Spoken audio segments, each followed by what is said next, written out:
It is now day 282 of President Donald Trump's second term, a stretching stalemate in Washington that is exacting pain on millions of Americans.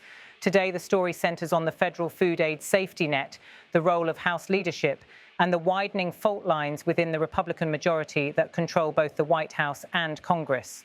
For starters, funding for SNAP benefits is set to expire this Saturday unless the budget impasse is resolved. Roughly 1 in 8 Americans, more than 41 million people, rely on the program. The White House has chosen not to deploy emergency contingency funds, even though they are available, to keep the program operating. Instead, 25 states have filed lawsuits against the federal government, arguing that withholding the benefits violates the program's governing law. At a caucus call today, Speaker Mike Johnson made it plain he will not bring the House back just to pass a standalone bill that only funds SNAP. He told his Republican colleagues that unity was essential as more Americans feel the real pain of the shutdown. Within his own conference, that message is meeting friction.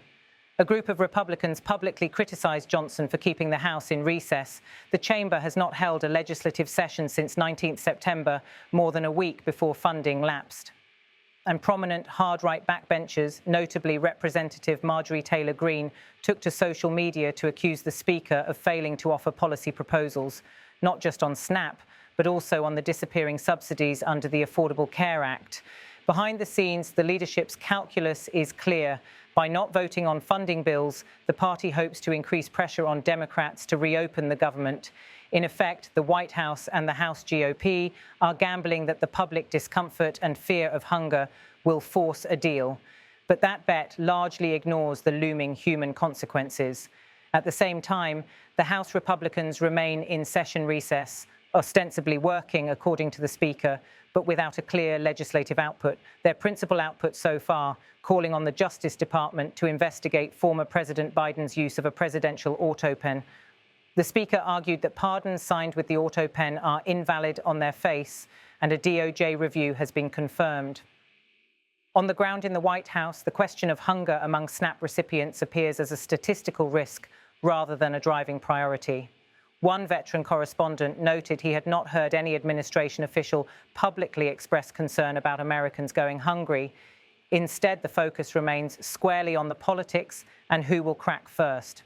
All of this is unfolding during a government shutdown that, by extension, has triggered massive disruptions across federal services, furloughed workers, unpaid employees, and mounting economic ripple effects. SNAP and the shutdown. The looming cliff for SNAP benefits is now very real, with the funding running dry and the administration refusing to tap emergency reserves. States and anti-hunger groups warn that this is the largest lapse of its kind in the program's history. Some states have begun notifying recipients they will not receive November payments. The risk: millions of low-income Americans may face a full month without crucial nutrition assistance. In private conversations, House Republican leadership acknowledges the severity. But publicly, the message is focused on leverage, that voters should hold their local lawmakers accountable, particularly Democratic senators.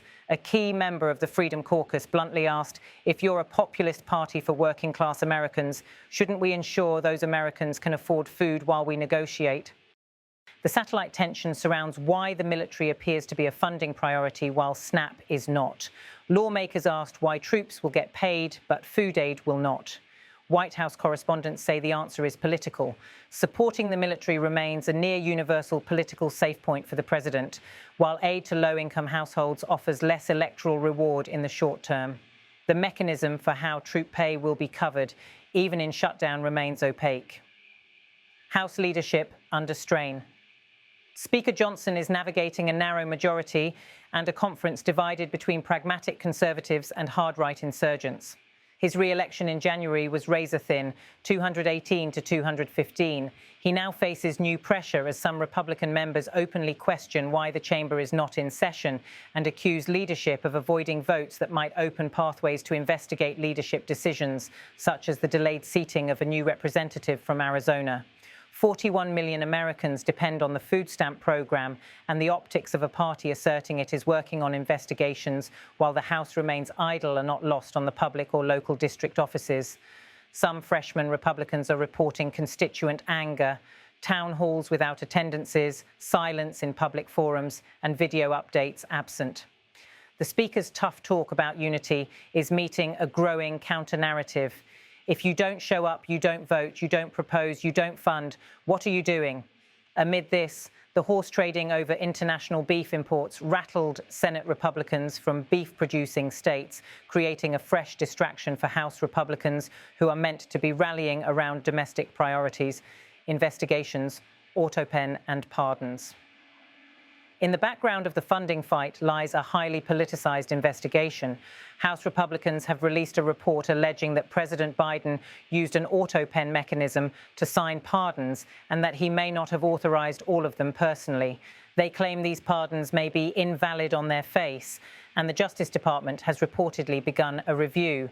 At the podium, Johnson said he pardoned categories of violent criminals and turned them loose on the streets, and he didn't even know who. He didn't even know what the categories were, apparently, much less the individual people that he pardoned. The White House pushes back hard, calling the probe baseless and partisan. Many legal scholars note the autopen has precedent, but the scale and transparency of its use has raised questions.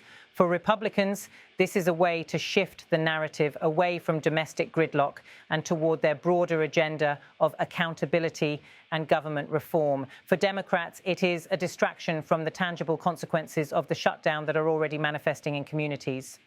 What happens now?